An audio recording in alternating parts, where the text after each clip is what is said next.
Il carnevale è fortissimamente connesso con la religione, praticamente è tutt'uno. Si parla di misteri per l'antichità, poi spiegherò questa parola che molti non l'hanno mai indagata, perché noi conosciamo i misteri del venerdì santo, no?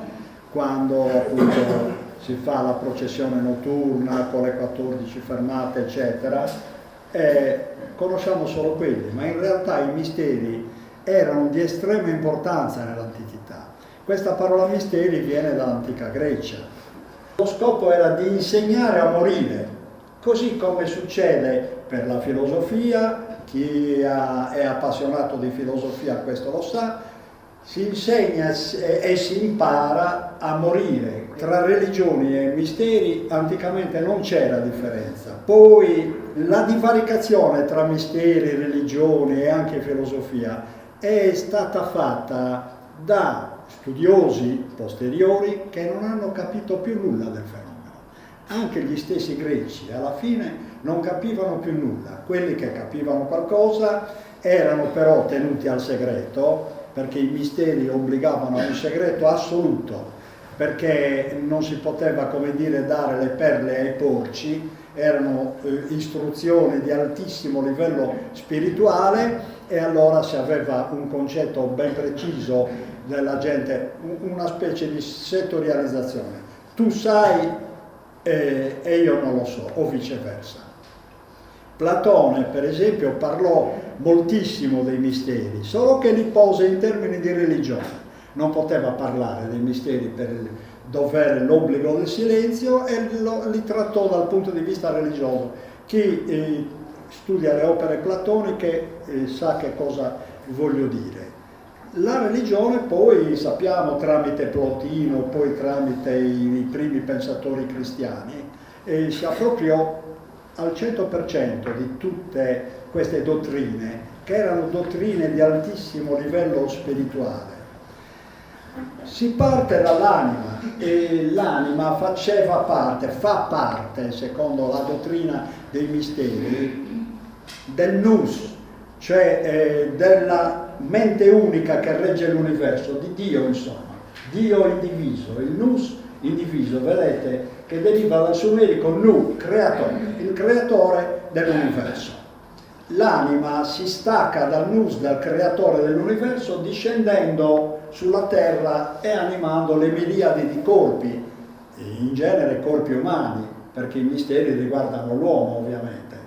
Da qui nasce la teoria della metempsicosi, cioè la trasmigrazione delle anime che dal nous scelgono di entrare in un corpo umano e poi alla morte del corpo risalgono al nous, però poi riscendono quanto prima, perché hanno sempre, questa è la teoria, la favola dei misteri, sono sempre attirati dalla vita umana, dal destino dell'uomo. I grecisti traducono telete come iniziazione, in realtà viene dall'accadico telitum, purificazione significa, non iniziazione ma purificazione. Infatti i misteri sono divisi in due tronconi, piccoli misteri e grandi misteri. Con i piccoli misteri si inizia, c'è l'iniziazione. I grandi misteri, molto velocemente perché oggi non c'è tempo di parlarne, grosso modo erano celebrati intorno all'equinozio dell'autunno, perciò alla fine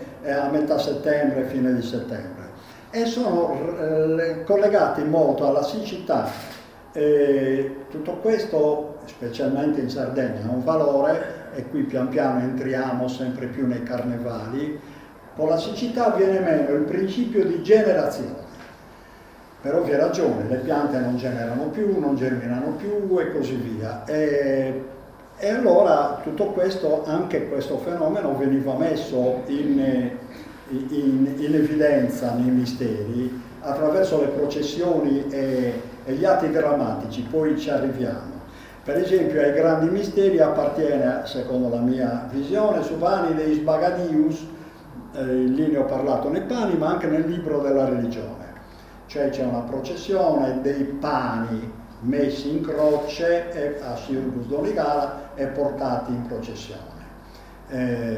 questi pani. Questo pane, il pane centrale, rappresenta in realtà il dio Adone, il dio della natura. In Sardegna avevamo il dio Adone come dio della natura, il quale muore, viene portato al mare o al fiume più vicino, immerso, e da lì, dall'acqua purificatrice, dall'acqua rigeneratrice, lui risale immediatamente al cielo. E anche la processione di San Francesco di Lula, l'avevo messo in Facebook, chi mi ha seguito in Facebook sa che ho trattato anche questo argomento. Secondo me la processione di San Francesco di Lula non sono altro che gli antichi misteri celebrati dai nuoresi che andavano evidentemente a un santuario di Adone che si trovava dove da secoli è stato costruito il santuario di San Francesco di Lula. I misteri erano un po' noti in tutto l'Oriente, da cui derivano i primi misteri. Si dice che derivino dall'Egitto, i misteri isiaci collegati a suo marito Osiride. Osiride subisce la stessa sorte di Dioniso, viene preso e sbranato, fatto a pezzi, questa volta non dai titani come in Grecia, viene sbranato, e poi il compito di Iside e sua moglie fu quello di andare a ricercare i vari pezzi, di ricomporlo, eccetera. La favola, il mito dello sbranamento, della distruzione di questi esseri che erano semidei o dei, c'è un po' in tutto l'Oriente e anche in Grecia, ma anche in Sardegna. In Sardegna però si ritrovano queste cose per deduzione. Io le ho ricavate tutte per deduzione grazie alle etimologie, perché con le etimologie ho scoperto questo mondo. Senza le etimologie, lo studio, l'approfondimento della lingua sarda antica, non sarei mai riuscito a capire moltissimi fenomeni, a iniziare da quelli religiosi. Per esempio, gli studiosi, i grecisti, sbagliano mille miglia quando parlano di Persefone, cioè i misteri eleusini hanno tre personalità, tre persone. Allora il dio Dioniso, poi abbiamo la dea Demetra, che lo dice la parola stessa, in greco si dice Demeter, in altri luoghi della Grecia, perché anche in Grecia c'erano un sacco di dialetti, si diceva già allora Demetra o Demater, insomma era la dea Mater Universalis, perciò il capostipite del genere umano, Demetra, e poi nella Grecia storica la conosciamo come una dea di secondo livello, ma è troppo lungo parlare di queste cose. Persefone era sua figlia. Persefone, ecco come lo leggete, come l'hanno tradotta i grecisti, perse dal verbo perzo, che significa devastazione, più phone, che significa uccisione, phoneo, uccido, scanno, eccetera. In realtà, come vedete, deriva dall'accadico persu, divisione, più bunu, figlio, persebunu, che significa figlia separata, perché Persefone e anch'essa rientra in quel mito della separazione, della disgregazione, dello smembramento. Lei era unita a sua figlia, cioè alla Dea Madre Universale, e venne rapita dal dio dell'inferno, portata con la violenza giù all'inferno.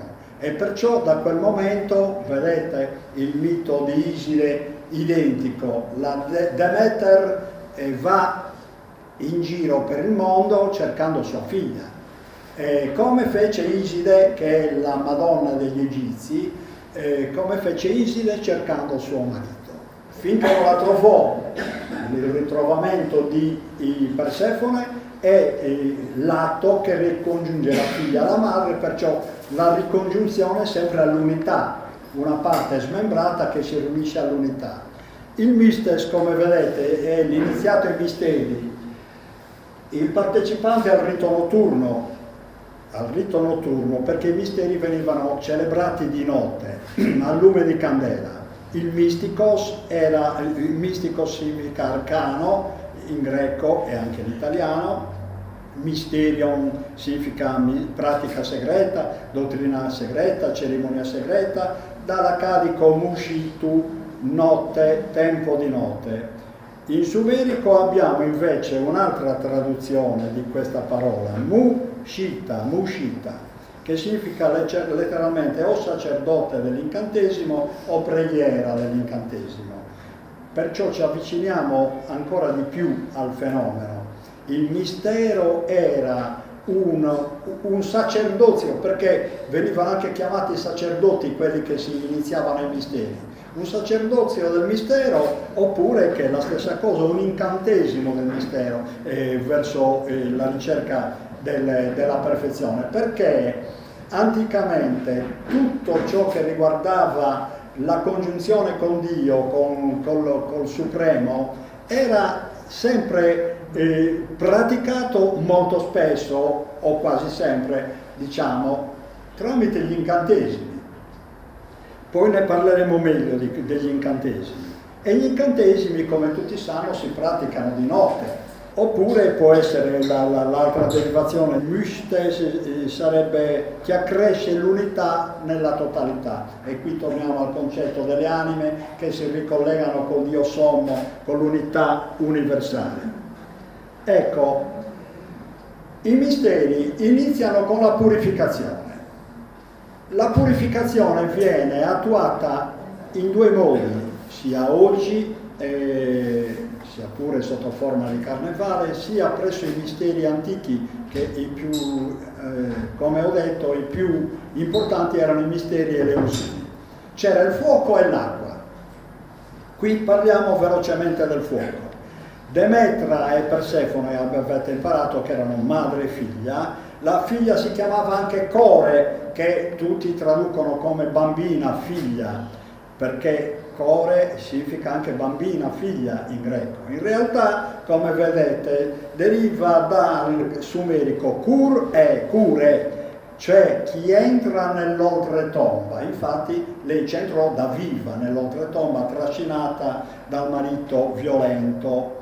E comunque sia, Demetra, quando ritrova la figlia nell'inferno, la riporta su reggendo la fiaccola, perché la via dell'inferno è buia, perciò risalgono con le fiaccole, e con le fiaccole illuminano la gente, l'uomo, l'umanità. Perciò la purificazione inizia, la fiaccola simbolizza l'illuminazione dell'anima, l'anima che viene illuminata in modo corretto per indicare la via della perfezione. Qui abbiamo anche il mito di Orfeo, che giustamente, secondo moltissimi e anche secondo me, era il primo uomo, e poi è chiamato anche semidio, che anche lui scende all'inferno per cercare Euridice, sua moglie, però poi non riuscì a portarsela su. Però risale anche lui dall'inferno. Infatti in sumerico Orpheus, questa us finale la lasciamo, viene dal sumerico urbu, chi porta alla perfezione, cioè era un grande sacerdote che divenne mitico, Orfeo, anche poeta, cantore, dicono che incantava gli animali suonando la cetra, eccetera eccetera. Orfeo è colui che porta alla perfezione, perciò nei misteri si parla sempre di Demetra, di Persefone, di Dioniso e di Orfeo nei misteri greci. E noi abbiamo in Sardegna Sant'Antonio, che ugualmente scende all'inferno per portare il fuoco agli uomini e l'accende sulla terra, su Fugarone, che dà inizio al carnevale, su Fugarone. Sant'Antonio è su Vogo, ma anche Sant'Antonio è su Borcu, perché aveva sempre con sé il maialino, adesso ne parleremo. Perciò, come vedete, anche noi abbiamo il nostro, adesso è Sant'Antonio, ma anticamente doveva essere il dio della natura che illumina, o comunque il dio unico probabilmente, è difficile dirlo, che illumina gli uomini per portarli alla perfezione. Il Fogarone, il Fogarone del 17 di gennaio serve a quello, il suo significato profondo è quello lì, e dà inizio ai carnevali. Come vedete ci colleghiamo sempre ai misteri, e qui abbiamo anche la Candelora, il 2 febbraio, che come vedete viene da candela, candela significa torcia accesa in alto, letteralmente, candela, più sumerico ur, che nessuno ha mai tradotto, perché tutti parlano della candelora come la processione cristiana che viene praticata in onore della Madonna, che dopo 40 giorni dalla nascita di Gesù andò a purificarsi, perché le puerpere dovevano purificarsi al Tempio. In realtà presso gli ebrei la purificazione veniva fatta, non importa quando, ma veniva fatta uscendo di casa per la prima volta portando qualche dono, che chi era molto ricco era un toro, si scendeva fino alla gallina. La candelora in realtà, come vedete, significa letteralmente torcia che illumina gli imprigionati. La dottrina metafisica, ecco, abbiamo parlato di metafisica in pratica, no? Tutto ciò che riguarda il cielo, il rapporto dell'anima con Dio è metafisica. Veniva attuata anticamente tramite il dramma scenico e ancora una volta tutto ciò ci riporta al carnevale. Per esempio, è una scena, un dramma scenico, la processione che si fa in parecchi paesi della Sardegna attorno al suo fogarone. A Bottida fanno un fogarone immenso e attorno, finché non inizia a placcarsi un po' il suo fogarone, ci girano attorno tutto il paese, specialmente le donne, ma anche gli uomini, con dei pani speciali fatti di sapa, molto buoni, io li ho assaggiati, su vistiglio in pratica, e girano perché vogliono benedire quel pane. E poi ne danno una fettina ad ogni fedele, che magari molti non l'hanno portato, ne danno una fettina, è tipo l'ostia attuale, cioè prima viene benedetto dal fuoco, la purificazione. E quello è già un dramma scenico. Poi torniamo a Demetra. Demetra ho detto che è la dea madre, che appunto cerca la figlia con la fiacola e poi con la fiacola risale dall'inferno, purificando la gente, e contenta di aver trovato sua figlia finalmente introdusse l'agricoltura nel mondo, ad Atene in quel caso, la dea mater. L'agricoltura, principalmente il grano, perciò il dramma scenico messo in atto in relazione alla dea Demeter è il portare i fasci di grano, i covoni di grano, il Sancta Sanctorum, proprio come segno di altissima venerazione per la dea Demetra. E anche questa è un dramma scenico, sono tutti dramma scenici, perché con la dottrina metafisica non hanno niente a che fare. Il dramma scenico riguarda noi, nei nostri rapporti, serviva a far capire meglio al popolo, tramite simboli, le verità che c'erano nascoste dietro. Comunque rimaniamo sempre nel dramma scenico, e poi parlo del Navigium Isidis, così detto in latino, che lo ritroviamo citato da Apuleio nella Libia, in Egitto, eccetera. La nave di Iside. Le processioni di Iside venivano fatte su una nave, però questa nave, guardate bene, mentre nel Nilo navigava, però in Libia non poteva navigare perché mancano i fiumi. Veniva costruita e portata su ruote a spasso nelle processioni di Iside, appunto, il Navigio Isidis, che praticamente non è altro che il nostro carro allegorico attuale dei carnevali. Non è altro che quello, infatti ogni carnevale che si rispetti ha il suo grande carro allegorico. In certi casi viene creato proprio in forma di nave, più o meno, insomma, di slitta, di enorme slitta o roba del genere. Da quei carri nei carnevali ancora oggi la gente può lanciare i lazzi, i frizzi, le parolacce, mostrare addirittura le proprie nudità in termini volgari o meno volgari, perché in carnevale più o meno è tutto permesso.